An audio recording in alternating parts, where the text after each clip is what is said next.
For me, purchasing beauty products was not that great of an experience.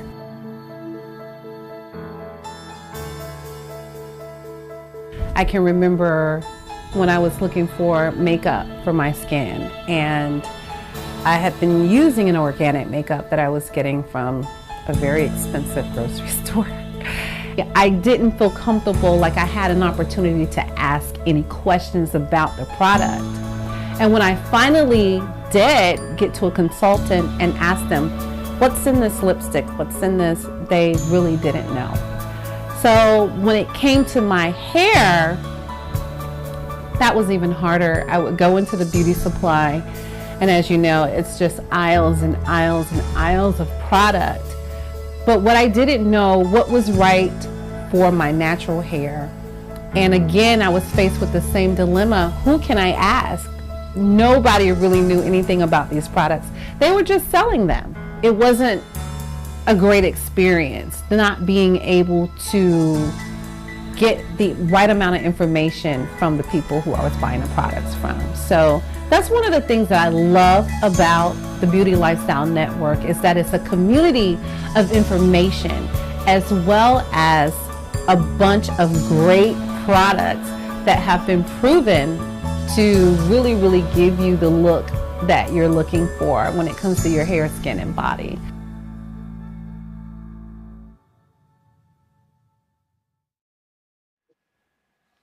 All right, welcome everybody to BLN Live. My name is Dior. I'm going to be your host and moderator today. We have a really cool topic for you guys, and we're going to be talking about, are today's beauty standards realistic? You know, we had a conversation a few weeks back talking about a young lady who did a complete makeover and we couldn't recognize who she was. And it kind of sparked a side conversation of what we're trying to live up to, these images, these beauty standards. So we got a really cool group today that we're going to talk to, who's going to help us kind of weave our way through this and kind of find out, you know, are these really realistic standards that we're trying to go after in the first place, right? So first of all, we have our friend of the show and friend of BLN. We have Eva Jane with Eva Jane Beauty. She is the inventor of the makeup bullet. And also we have joining today is Miss Fallon. Fallon. So let me see. Uh-oh. Technical difficulties here. Been one of those kind of days, so you guys work with us.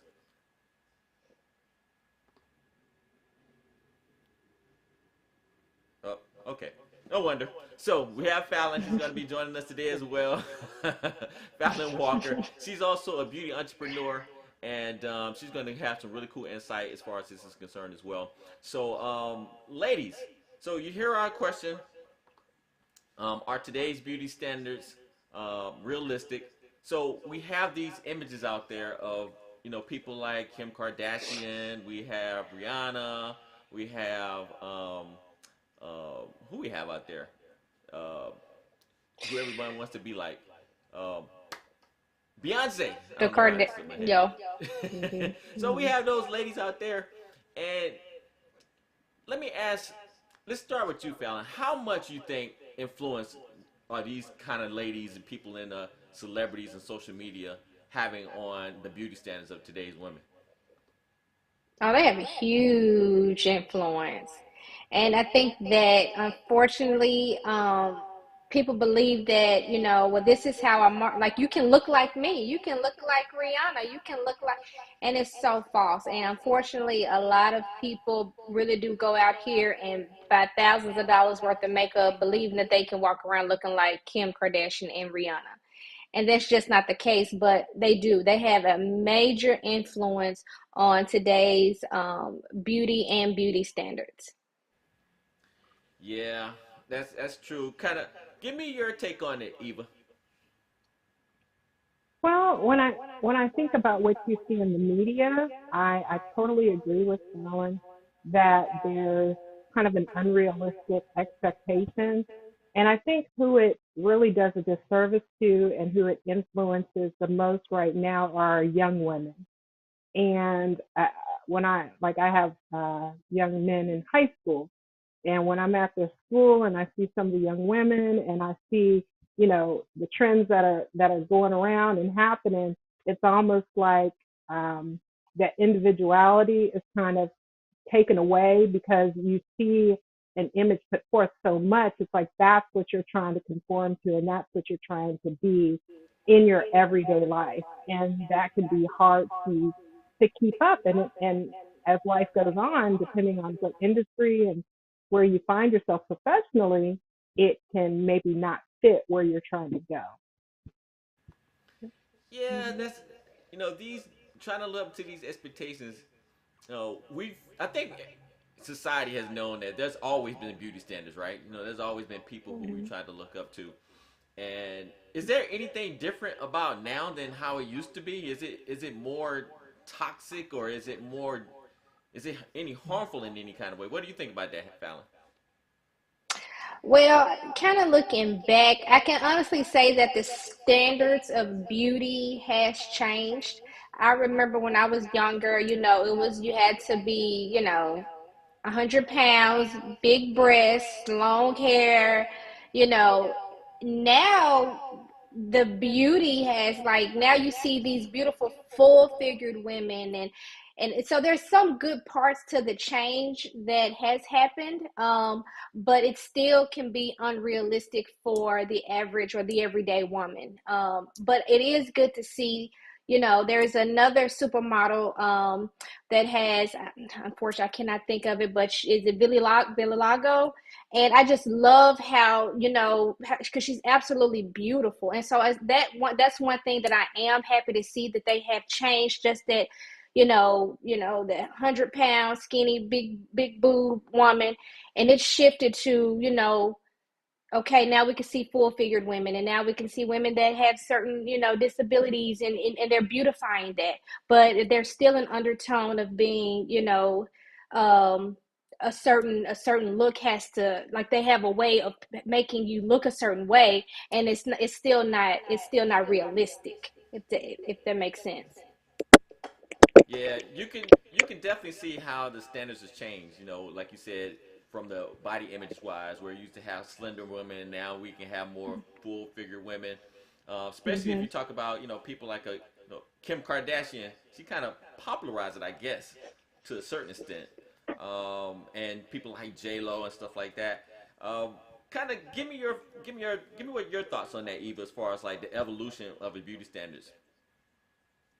Yeah, I think it kind of goes along with fashion, beauty, whether it's makeup, whether it's hair, whether it's what you wear. Um, what we're seeing now and the influences, I think, I just kind of go back to the younger women. I wonder how it's shaping their image, their self-esteem, what their body should be, because you can just kind of compare yourself so much more, and that feedback is so much more intense. And trying to get feedback, and trying to be accepted by people that you don't even know. I worry about what that can do to your psyche. I was mentoring one young lady for a little bit, and she was kind of a little bummed about her social media following. And she's like trying to get herself established in the industry and that kind of thing, um, in what she does. But yet she found, as I, kind of looked at how she'd evolved her own social media, that showing her body more got her more attention. So you started to see more of that and try to conform to what everybody else is doing, to get those follows, to get those likes, to attract that traffic and attention.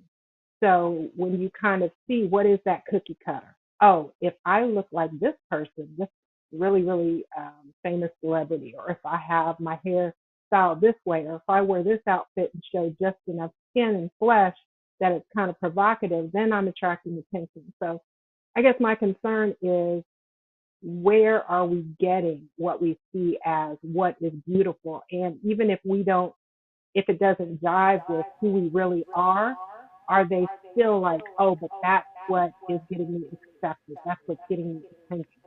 So one thing that I can say I'm encouraged about is, of course, the natural hair movement. within the Black community. And, doing short styles. Like, I mean, Fallon looks absolutely gorgeous in her short style. So being able to see that and say that's the standard of beauty. I don't have to have hair that's in beautiful, luscious tendrils all the way down to my butt to look beautiful, or to cover up what I naturally have in order to look beautiful. I don't think there's anything wrong with wigs and that type of thing, but if it's at the expense of and damaging what you really have and ashamed of what you really have, that's where that becomes a problem, because you're never going to feel like you measure up in just who you were made to be and who you were created to be. In order to be accepted, I have to transform. Yeah, it it's kind of like a catch 22 in a sense, because every person wants to look beautiful, right? And everyone has inspiration for that. So people are going to find it somewhere, right? Someone is going to be influencing somebody to look a certain way, right? So, but where is the line to where it starts to get like troublesome, and maybe it causes problems? What do you think about that, Fallon? Just kind of going back to like the body image. You see a lot of people now doing these BBLs, and they want their butt to be big and their breasts to be big, but at what cost? A lot of people are they're dying going under the needle just to have this hourglass figure, this social media figure. And it's really unfortunate. It's really, really, truly unfortunate. Um, and just kind of going back to what Eva said, as far as like social media itself, I mean, it does, it damages our youth psyche and the image that they believe is popular or what's going to make them get the likes. So I think social media is a huge damaging factor to our younger children, but what can we do about it? Yeah, Yeah. You that's have a big our issue. children are digital natives, you know. Mhm. So Mhm. So how is do it you combat that? is it really that different though? Because before they was getting their images from social media, they were getting it from television, TV stars, right? TV stars, musicians, and stuff like that. So how different is it really that they're getting it from a social media? It, I mean, I guess part of it is that now everyone has the ability to be a star themselves, right? So you're kind of always on. So what do you think about social media as far as like um, replacing what used to be our traditional methods of getting inspired by for beauty? Since you're in the TV business, Eva, kind of give me your thoughts on that. Well, I mean, there are no quote unquote traditional gatekeepers when it comes to social media. The whole point is removing that barrier, and anybody can build their brand. And there is no one to decide. Not to say that the people who were kind of the television gatekeepers who were determining what you saw were that they did it out of a beautiful motivation from their hearts. It was all about making money for the most part. However, I think as society has progressed, those images have become, I mean, there's a blessing and a curse on both sides of this. There's a blessing and a curse on both sides.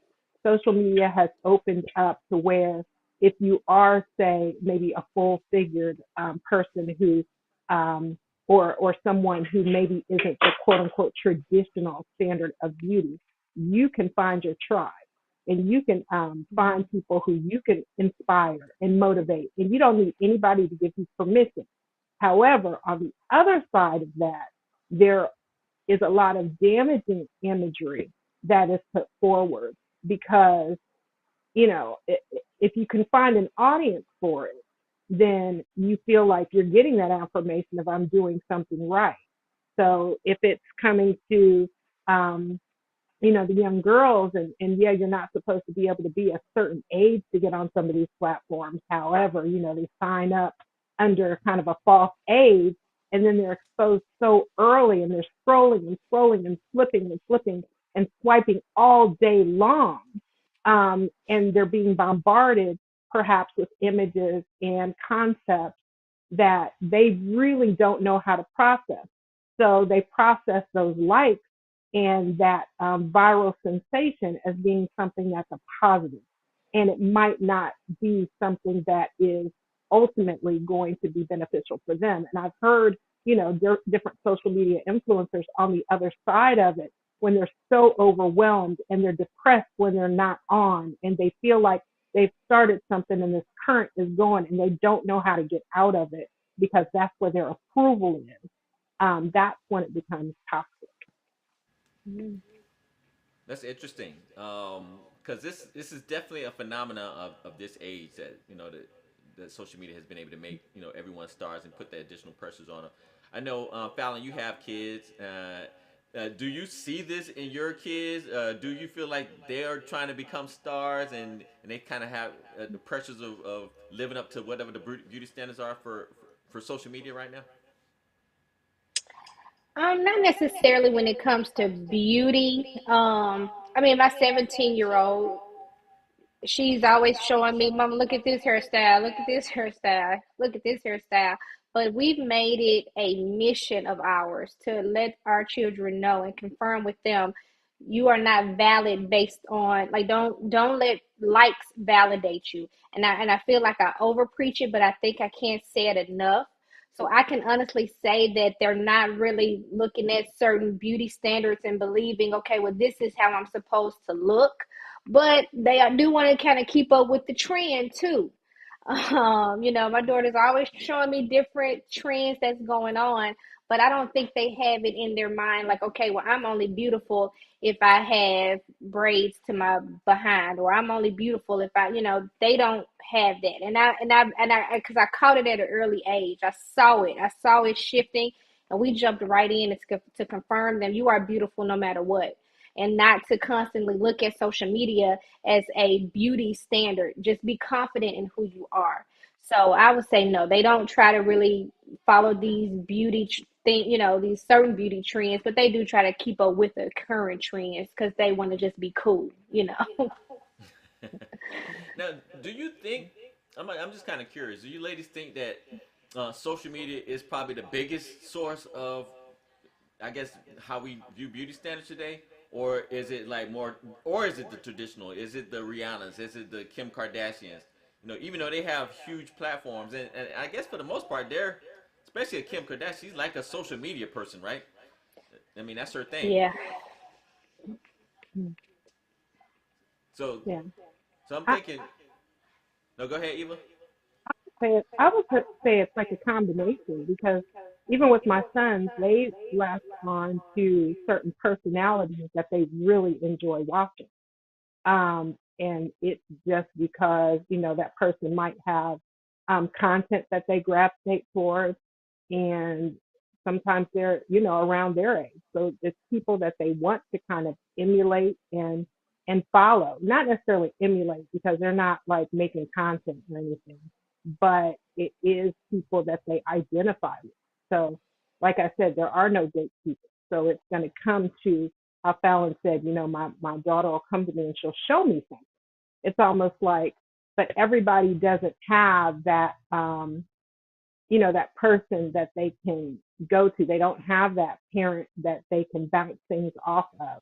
And sometimes that's, the young lady that I'm concerned about, is the one who doesn't have wise counsel kind of in their real life inner circle. But it's basically, that community they've created in social media and maybe their own peers who might not have the proper vantage point to give them balance to what all that game really is. It's, those people have a motivation, and they have they have it is a game. It's a reason they're doing what they're doing, because they're getting sponsorships. Perhaps they're making money this way. They're making money off of you. So yeah, not always altruistic motives that are just like making them make content. Sometimes it's just what's going to get a rise out of people, what's going to be clickbait. and you become on the receiving end of that. And, That's you're made to that's feel interesting that you say that. Yeah, because the social media platform is so commerce driven now that these aren't people. This is not like back in the day people just would just, and some people probably do that, but the smaller ones probably do. And I don't know if the smaller ones just doing it just for the pleasure of it anymore. I think everybody's goal is to blow up on social media, right? To get your brand. So it is kind of interesting that people, it seems to make me think that people will be like more interested in trying to do things that make them stand out more, which makes maybe the in a beauty realm, in a beauty perspective, make them do maybe more extreme things. Not to say anything is wrong with that, but I guess to then try to copy that and use that as your everyday kind of thing is probably a step too far as far as I'm concerned. Um, but I guess let's let's take challenge back to the culture what's that? too. You know, remember the old phrase that parents used to say, like, if your friend jumped off of a cliff, would you do the same thing? That's kind of where we've come to in this whole challenge culture. Somebody sees a challenge, no matter how stupid it is, it's just like, oh, everybody's doing this. Let me try this challenge. Let me get in on this. And it's at the expense of hurting yourself at times. So I think that it's a very powerful wave um, that happens when everybody just wants to keep up with what's the latest. It feels like they're experiencing that what is that, fear of being left out, FOMO, fear of missing out. So yeah, FOMO. That's what you're listening to right now. Yeah, that's kind of interesting. There is a race to the. So you can't hear Fallon? Nope, can't hear you. No. Hold tight, Fallon. Just may have to recharge the earbuds there. Mm-hmm. Hardwire. Yeah. um. So it's kind of interesting that a lot of kids now, that's kind of their standard is trying to blow up on social media, right? How much can we, how many likes can we get? How quickly can we get our fan base up? And for them, you know, they'll do whatever need to be, whatever they need to do. Whether it be have these kind of extreme looks or extreme behavior. Um, what's the cost of this as far as like the literal cost? No, is this like no? People are putting doing a lot of stuff to themselves nowadays. And when I say beauty standards, I'm not just talking about makeup. I'm talking about cosmetic surgery. I'm talking about implants. I'm talking about I guess even tattoos to be part of it as well. People spend lots of money on tattoos. Like in order for someone to try to replicate something that a lot of the stars are doing on television, and you worked in television, so you know what they do in order to look like that. Kind of what's involved in that process? Like, what does it take? How many hours? What's the cost? Give us some behind the scenes on that. Everything everything is maintenance though, and it's almost like Lay's. You can't eat just one. I mean, you've heard of people getting addicted to plastic surgery, cosmetic surgery. You get one procedure and you like it. And you're like, ooh, that worked out well. Or you didn't quite like it, so you just need to get it tweaked or corrected. Or, as you age, things continue to shift and change. So you got to have maintenance. I mean, they say with implants, you have to maintain them because like I said, your body's going to continue to change and grow. You might have to, you know, take take them out, replace. Lots of times it's just the technology thing. We only know what we know at a particular time, moment in time when it comes to surgery even, and techniques. So sometimes something needs to be updated. There are procedures that are outdated. There are materials used that later on they discover, oh, well, that's not the best for the body. So now you're undergoing the knife again because of just human lack of knowledge. But if you're in a particular point, an early point in the trend or a midpoint in the trend, until something else is discovered, because as humans, we're always learning and growing and adapting. And that's the same for any industry, including cosmetic surgery, including when, these unfortunate incidents happen where somebody meets somebody in a hotel room because they heard that this woman can inflate my rear, and they're using things that are toxic. So as knowledge increases and as people are the ones who are bearing the brunt of this learning curve, I don't want to be in anybody's learning curve to where I'm paying the price 10, 15 years down the road. And I think because some of these platforms are fairly new. I mean, TikTok is fairly new, Instagram is fairly new, and as our children are becoming early adapters, then we maybe won't know the complete ramifications until maybe 5, 6, 7, 10 years down the road of really what it does to psychological damage. So with anything, moderation. Yeah. So, um, Fallon, can you hear us? Okay. Yes, can you hear me? Yeah, we hear you Yeah, good. Okay, sorry about that. No problem. welcome back. Welcome back. That's right. It's all good. We just having a conversation here. Um, so we were just kind of talking about the cost of, what is the cost of people kind of trying to live up to these social media standards, the literal cost, as far as like how much money does it take to, put yourself together like that. If you get all the products now, let's say some of our biggest social media people, they're selling products, right? So you got a Kardashian, you got the Kendall Jenner, those are huge. Rihanna, those are huge beauty empires behind their social media, right? So, like, if you tried to copy them, like, what would it take, and like, what's the cost of that? Just out of curiosity, let me hear what you got to say, Fallon. Oh man, I can't even imagine. Just like you said, they have a machine behind them, and people don't really see that. They don't right. They can't quite grasp that concept that these are millionaires. So, they can hire as many people on their team as they possibly can to look a certain way. And unfortunately, our kids are just not getting it. We some people are just not understanding that. So it's a huge cost, but I mean, again, social media is like a catch-22. You're trying to market, and then you have to market your company and your brand, but then on the flip side, you see your young girls believing that they can look like you because of this brand and this image that you created, and it's not realistic. So, Eva, you're a makeup artist. So, when someone's sitting in your chair and they say, "I want to look like this," how long does that take? How long does I was going to ask you that. I couldn't wait to ask you that. What do you tell people when they sit in your chair? Well, my thing is whether I'm working on just a person who's marketing their business or a celebrity, it really is about your personal brand. And you can only do so much with the person that you have in front of you to give them that consistency. So if yes, we can do you up for this shoot, you can look like this.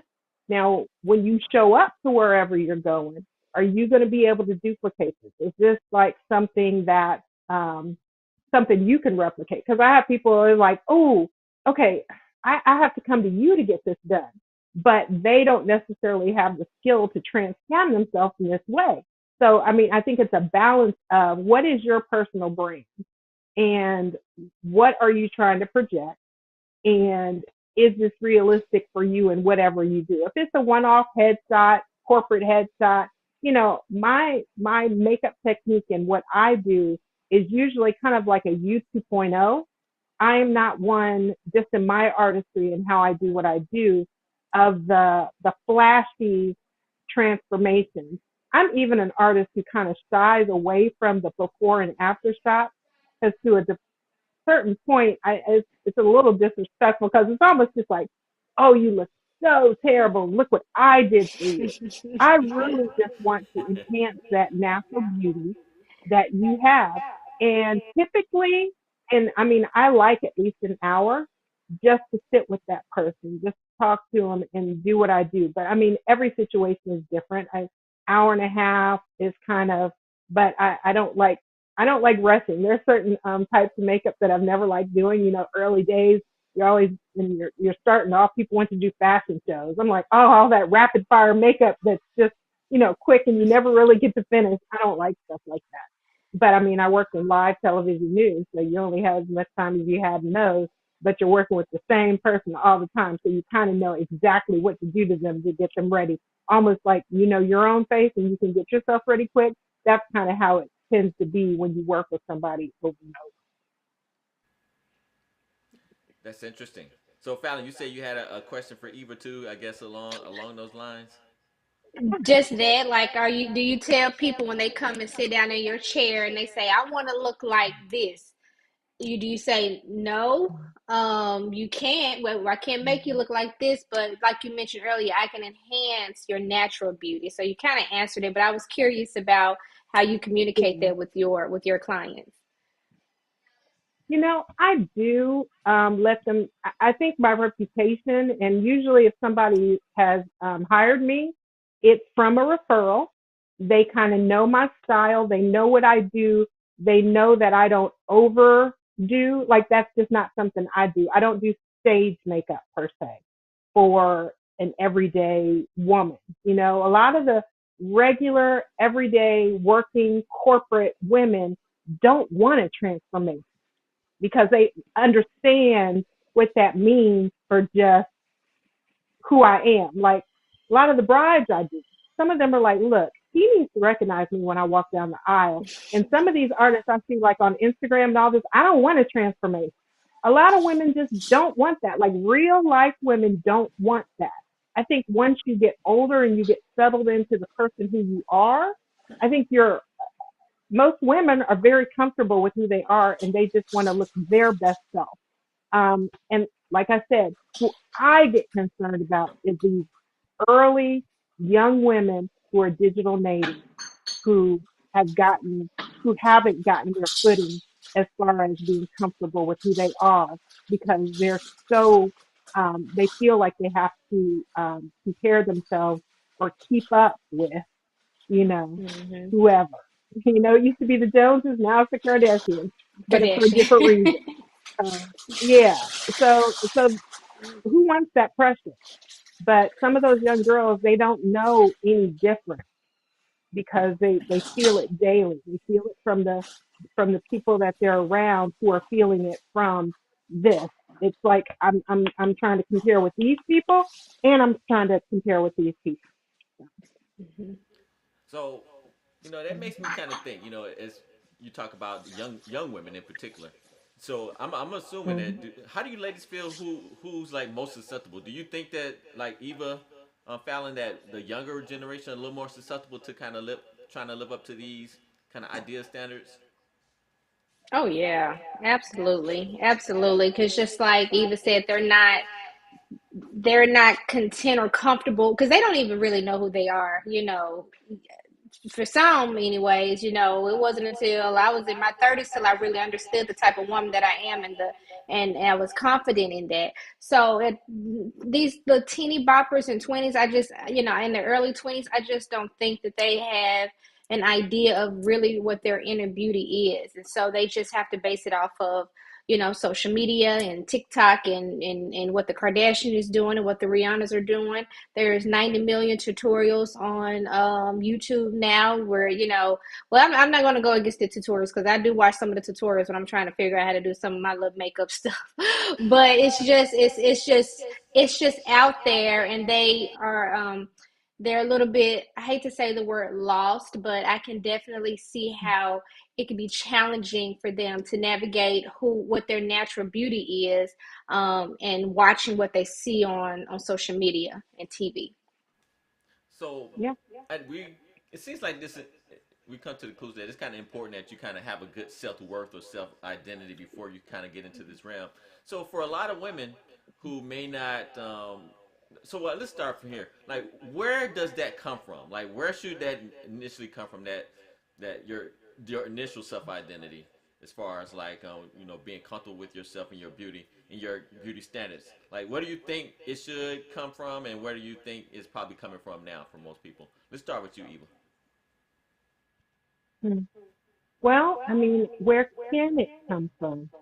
It's going to come from whatever they're looking at.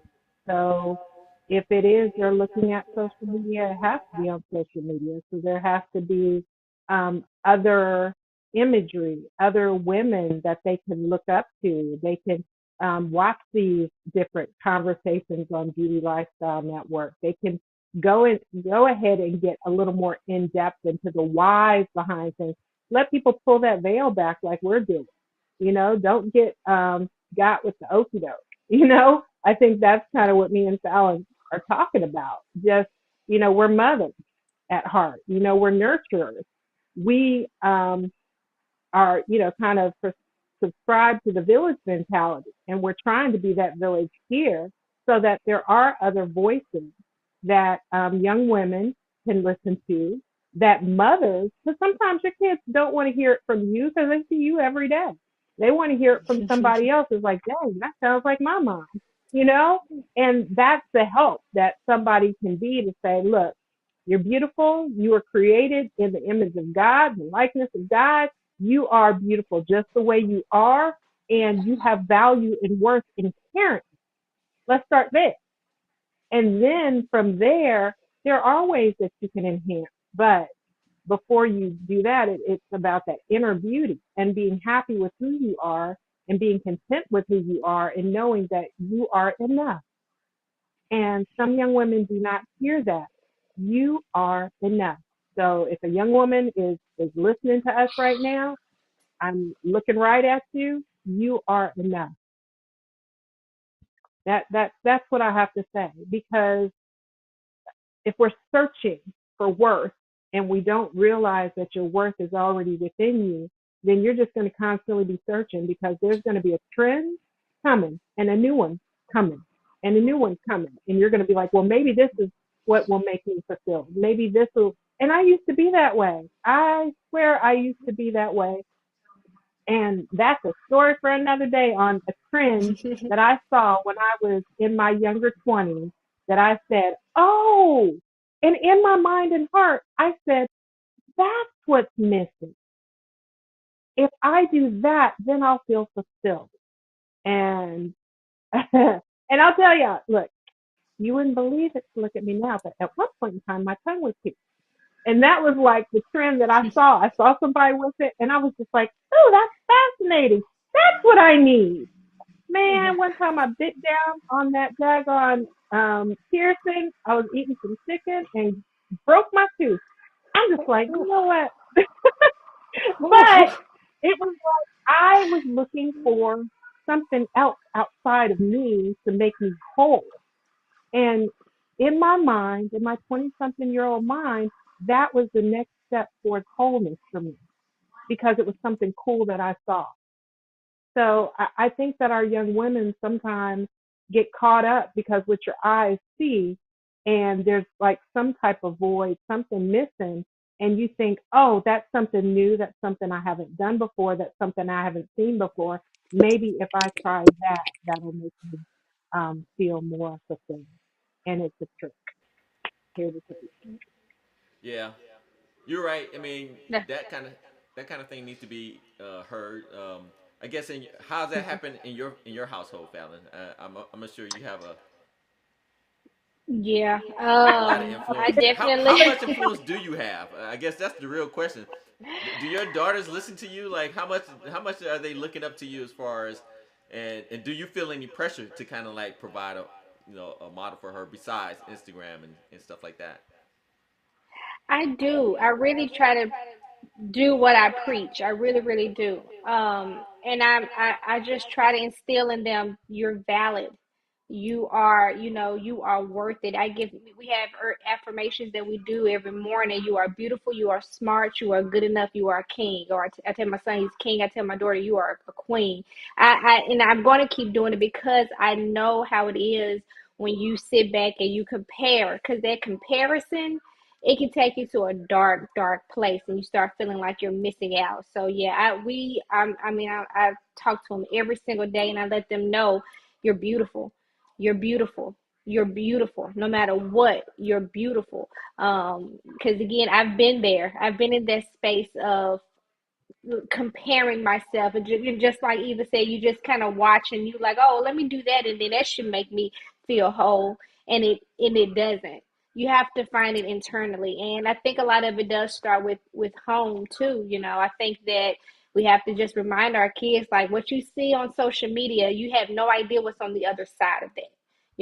A little 1 minute clip, 2 minute clip is not even enough to compare, what's really going on there.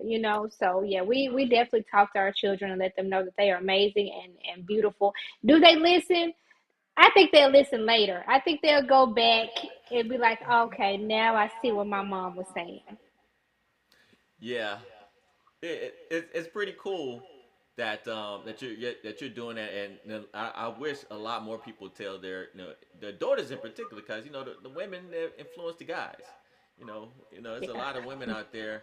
If they in a guy's ear, but what they say, behind every man is a great woman. So you see some Yeah. guy, there's some woman in his ear, or some woman he want in his ear. So he'll do whatever it takes to impress her. So if you guys aren't straight, we won't be straight. Mm, As a man. that's But good. Yeah. yeah, it's just the facts, the facts. But it's interesting, uh, the where the influence come from. For those women who may not have someone in their home, but you see women on the street all the time. You see them at your work, you see them at socially, you see them in all different kind of environments. You know, I've gotten some stuff from people that I just saw on the street that I didn't know at all, and they influenced me. How I thought stuff I thought looked cool. What what responsibility, and responsibility may to be too heavy of a word, is there a sense of responsibility from just people in general, for people who just watching you and who you don't know watching you, to kind of maybe have a presence, a positive presence as far as beauty standards are concerned, so that someone can possibly emulate what you're doing or be inspired by what you're doing. Is there a responsibility, I guess, to the people who may not be in your immediate family, to maybe provide some positivity for them, for for beauty standards? When I say that, I mean in the sense that with confidence in your beauty and confidence in what you're doing, and maybe putting the kind of ideas out about beauty that you want to put out, that are healthy.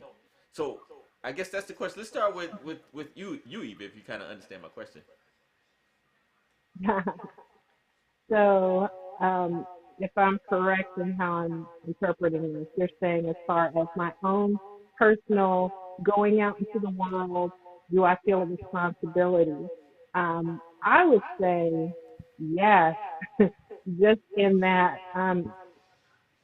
a black woman walking through this existence, I know that I am from a long line of strong, powerful, beautiful, intelligent, ancestors.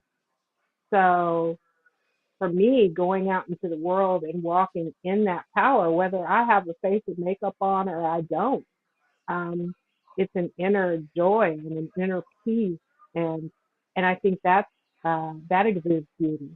So when it comes to a beauty standard, I don't necessarily have to put on, a face or a mask or anything in order to go out into the world in that beauty, and show a young woman that you know, you can conquer the world in just in and of yourself.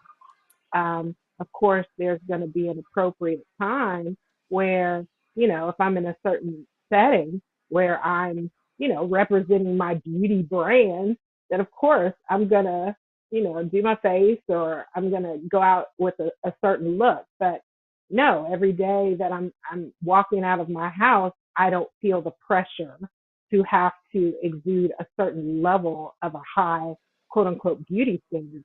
But yeah, I'm gonna wash my face and I'm gonna comb my hair.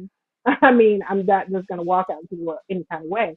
So yeah, I do feel some type of responsibility every time I leave my house to represent um, myself, my family, my community, um, those who had some hand in raising and rearing and showing me the way. And I still, when I can, try to share that.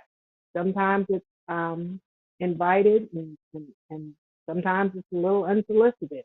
But I try to always do it in love whenever I feel led. I'm not just walking up to strangers, critiquing them and judging. No. Mhm. So what do you think about? What are your thoughts on that, Fallon? Do you feel a sense of some sense of responsibility? Not to say that you have to like always be on nines or tens as far as your look, but uh, there's always people watching you. You never know, and you never know who's watching you, right? So do you feel any kind of responsibility when you come out the house? Which is kind of interesting considering last week we talked about you know wearing anything in public, right? You're right. So let me hear your thoughts on that. I mean, even just said a whole word. That's exactly how I feel. I don't necessarily feel like, I mean, I do have a responsibility and an obligation to step out and making sure that, my face is clean, my teeth are brushed, to that. But I'm not sitting around ready to tap on somebody's shoulder like, oh, I don't know, you need to wear your skirt a little bit further down. That's just not even. I don't want to. Somebody probably give physical with me if I did that.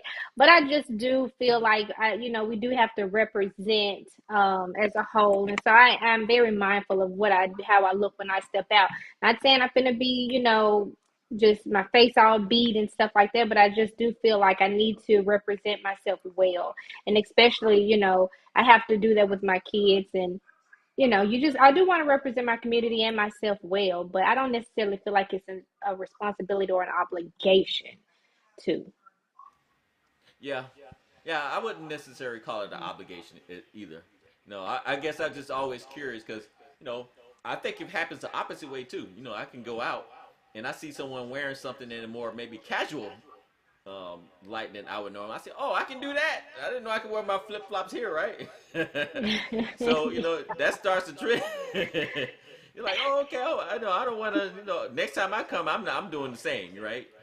So Yeah. you know, people get their standards from beauty kind of all over the place, and always find it interesting, you know, know, why we decide to pay attention to the stuff we pay attention to. Is it we're being force fed this stuff? Like back in the old days, you had your traditional media, and they told us what you're supposed to look like, right? So now you get it from kind of anywhere. So I guess how do we? Is our beauty standards becoming more personalized now, or is there still like a general beauty standard? It used to be long hair, blue eyes. Are we away from that now, or is that still the case? Let's start with you, Fallon. Yeah, I think we're away from it. Kind of going back earlier from our conversation, the beauty standards have changed so drastically. Like I said, we see the full figured women now. We see um, just all different type of definitions of beauty, not just that one blue-eyed, long weave or long hair down the butt, tiny.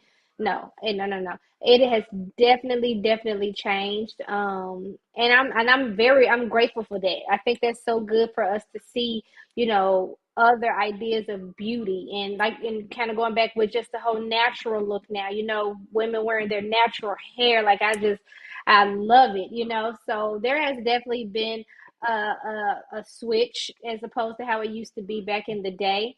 So to that, it's a good change. That is a good change that people identify beauty in so many different ways now. And that, I'm thankful for that.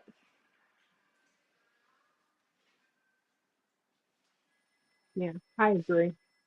I agree wholeheartedly. That is what I would say is the positive side of social Hmm. media, is that we're seeing so the barrier to entry to gain an audience has been lowered. Um, to where we can see more images that reflect real life people. And I think that is a gift. I agree. Yeah. Yeah, it's pretty cool now that people can find their inspiration for beauty in a whole bunch of different places, right? Because what it Mm-hmm. seems like the internet has done is allow us to live in our own individual worlds, right? So you can have your beauty people here, you got your costume people here, you got your punk rockers here, you got your hip hop there, and you got everybody has their own little group now, right? And and if Zuckerberg has his way, we'll be all doing it virtually in his world, right? With the metaverse. And then, you know, but I guess when it comes down to it, people still look for inspiration when it comes to their beauty in other places besides themselves. I know I wouldn't have a clue of how to think about trying to do anything, beauty wise.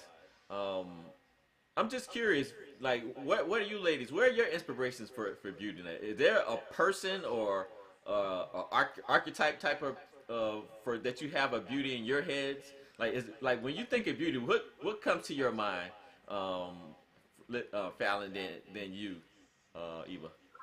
Hmm. Now, I think just that's a good question. I don't have anyone that I can look up to and say, "Hey, oh, that's beauty. I want to look like her." But I do like to see. I'm inspired by the women that's wearing the natural hair. I'm inspired by the women that's a little bit thicker, and they're just confident in who they are. I love to see women just. I don't care. And Chris Rock had a joke a long time ago. He kind of mentioned like big women. They are the most confident people that walk in the room. I just love to see women just exude confidence in themselves and who they are. But there's no particular. I like to see the women with the natural flow and the natural skincare and the natural bodies. That's pretty much the only thing that kind of is my inspiration. But no one in particular. Hmm. I agree with you. There is no one in particular. I love to see women aging gracefully and being okay with it. I think that's beautiful. You know, um, I love when you just kind of are, and I don't knock anybody who's just like, okay, I want to change just a little bit about myself because that's a personal preference. But still, I think it is beautiful when you choose to just kind of let time do what time's going to do and you work with it and you just enhance as you go where you are. And maybe you have an extra little laugh line, and maybe you have, you know, some type of imperfection that just come with age, or you're embracing your gray and you don't feel the need to try to constantly race to color it. But you just say, you Mm-hmm. know what? Let me let this happen and let me let my wisdom and the years that I've been on this earth, and you just kind of get comfortable and fall into that. I think there's a confidence in that as Mm-hmm. well. Yeah, in order for someone to be able to do what you're talking about, they gotta have a lot of self confidence, right? You got to be sure about yourself.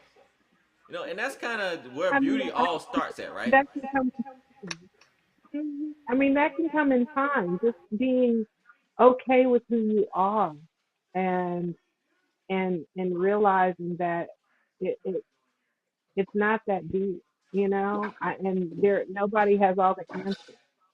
We're all just doing the best that we can with what the information that we've got, and prayerfully we're sharing that information and passing down that information so that the next woman doesn't have to, be stressed because Yeah.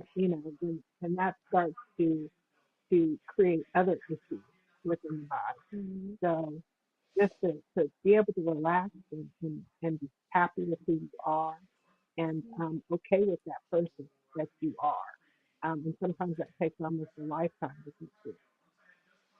Yeah, I was going to say that I think a lot of it may come with age too, where you are just comfortable with who you are and you embrace who you are. But it's so important though that people understand that there is nobody that's perfect. There is no perfect body or beauty. No one, we all have our flaws, and we just have to learn to embrace it. And once we embrace it, that's where our confidence from. And then when we have our confidence, I think we just show up better in the world. So I think it just, yeah, you just have to embrace who you are, flaws and all. And I know it's just challenging for a lot of people because everybody can go get surgery now, but that doesn't fix the inner stuff. So yeah, I think it comes with age too. Yeah. I think a part of it too is expanding what we mean by beauty, right? So people think beauty is just a physical thing, and to me, especially when you're talking about a relationship between men and women, you know, I know a lot of there may be a lot of women that think that guys just like just the physical beauty, but that's not what makes a person beautiful. You talk about a beautiful personality. Are they loving? Are they understanding? Are they authentic? So if you expand, what beauty means, then you're like, okay, I can, I don't have to just have this area. I can have, I can be a more broader, rounder person, and that makes me beautiful. And to me, that's the real beauty. I think we get so pigeonholed into this one little hole of what people think beauty is, right? You got to have this makeup look like this look, and then they be walking around, they be super mean, they be negative, like you're not beautiful to me. um, Yeah. how much of this you think? Um, do you think a lot of do people tend to, um, you know, are we being too narrow in our perspective of what beauty is in that sense? You think like for the majority of people, are they when they think of beauty, are they thinking just the physical beauty, or like are they talking about other areas of beauty too? What do you ladies think?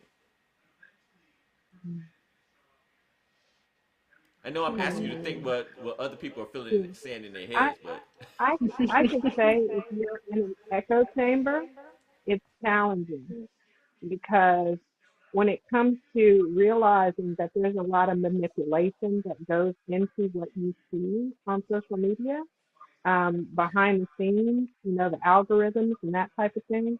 And you don't even realize you're in an echo chamber until, maybe there's somebody that's not like you and you're exposed to them in the real world. And then you see maybe a different standard. But if you constantly consume the same type of media over and over, and then you're baited into looking at another media that's basically the same because you've liked this type of thing before, and you don't even know that you're in, this cycle where all you're seeing is what you've already seen and more of what you've already seen because that's what we make money off you from, or however that happens.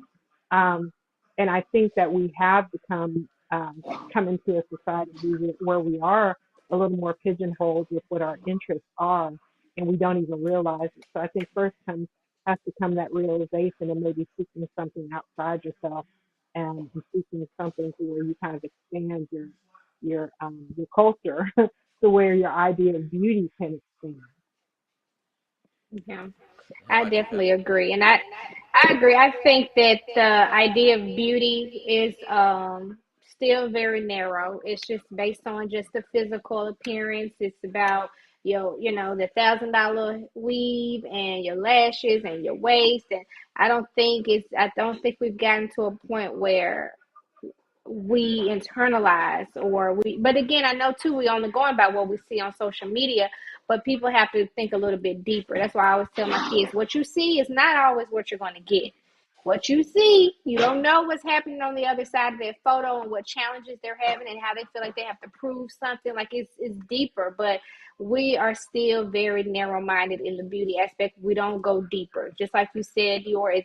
It's about, how you treat people and just your heart posture as a human being. But people don't look past that. It's all about how you look. Yeah, I know when I was looking at women for dating, to me the physical appearance just this first step actually. It's like peeling an onion, and that I never got caught up in that because I've dated women who look gorgeous but made me miserable, and that's not beautiful at all to me. Um, so I learned not to fall for that trick of just the outward appearance. Because if you're gonna, especially if you intend on being with them for a long time, you can't. That stuff fades. It's gonna change. They're gonna look different. So if you're dependent on the outer beauty, you're gonna be up S creek, like they say, right? I Um, know. so I would like to challenge the women out there, to develop your full beauty. Outer beauty and inner beauty. The one that's inside is gonna last a little longer, and it's gonna be more fulfilling. Because, like you said, Fallon, you never know what these celebrities and these Instagram people are going through. A lot of times, half of them are depressed, because they're comparing themselves to each other, and sometimes there's always somebody gonna have something that you don't have. So if that's the case, you're gonna be constantly depressed if you're doing that, right? So you can't do that kind of stuff, in my opinion.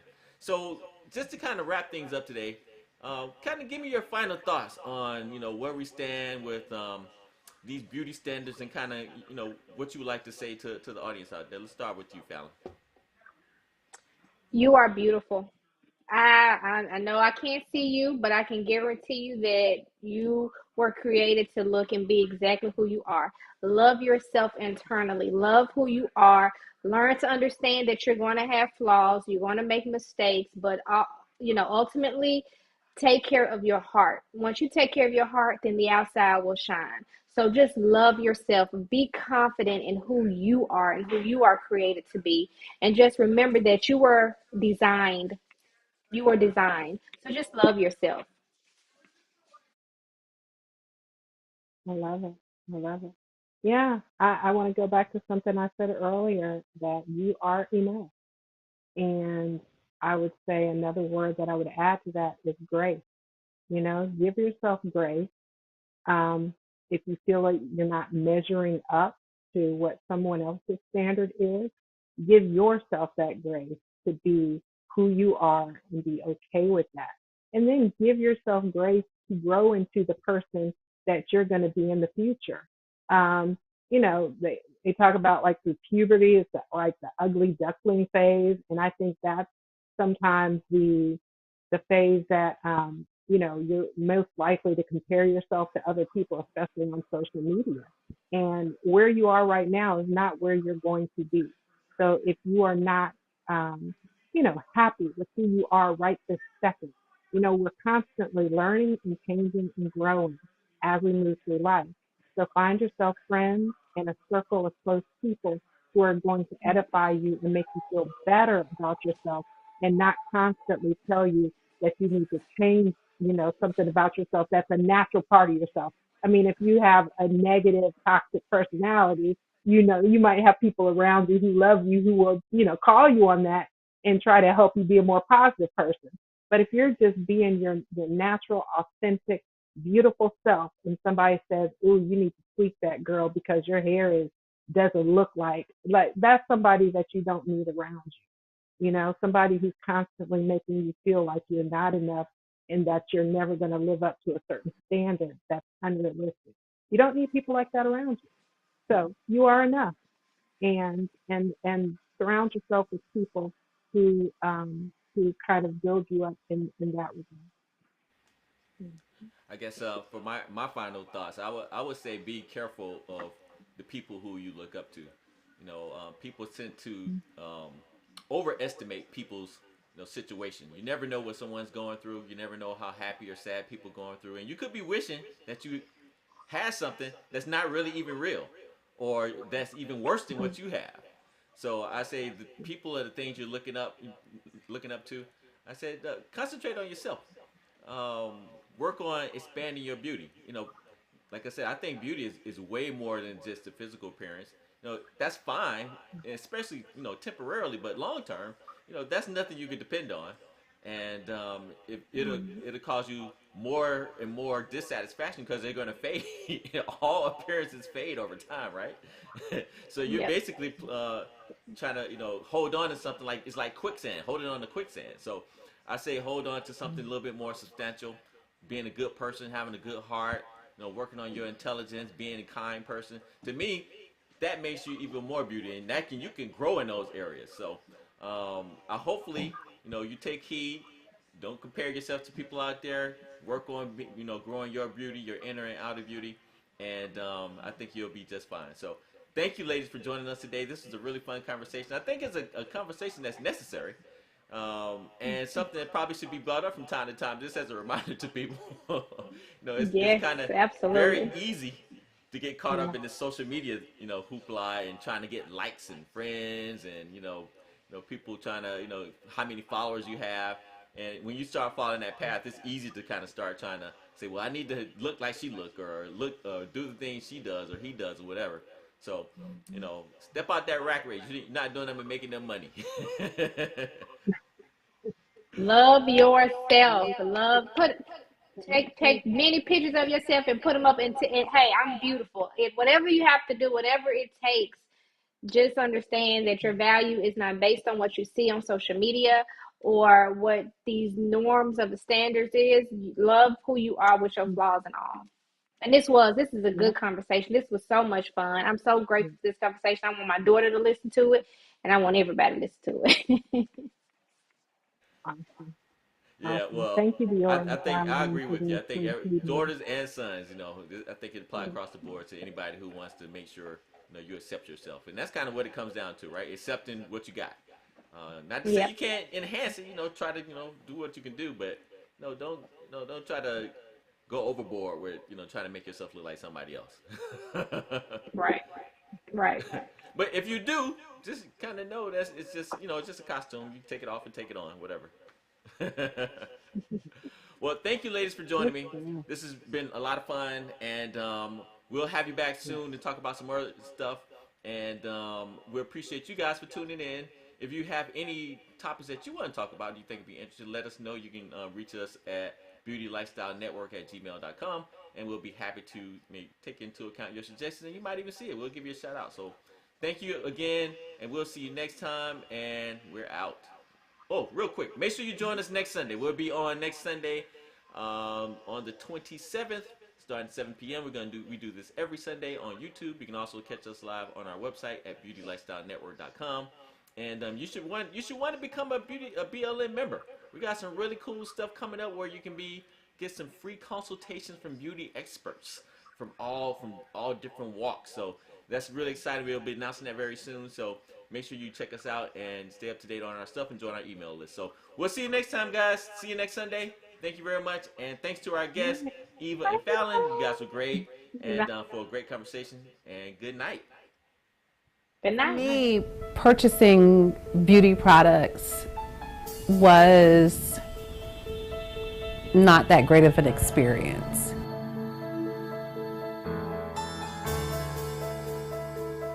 I can remember when I was looking for makeup for my skin, and I had been using an organic makeup that I was getting from a very expensive grocery store. I didn't feel comfortable, like I had an opportunity to ask any questions about the product. And when I finally did get to a consultant and ask them, what's in this lipstick, what's in this, they really didn't know.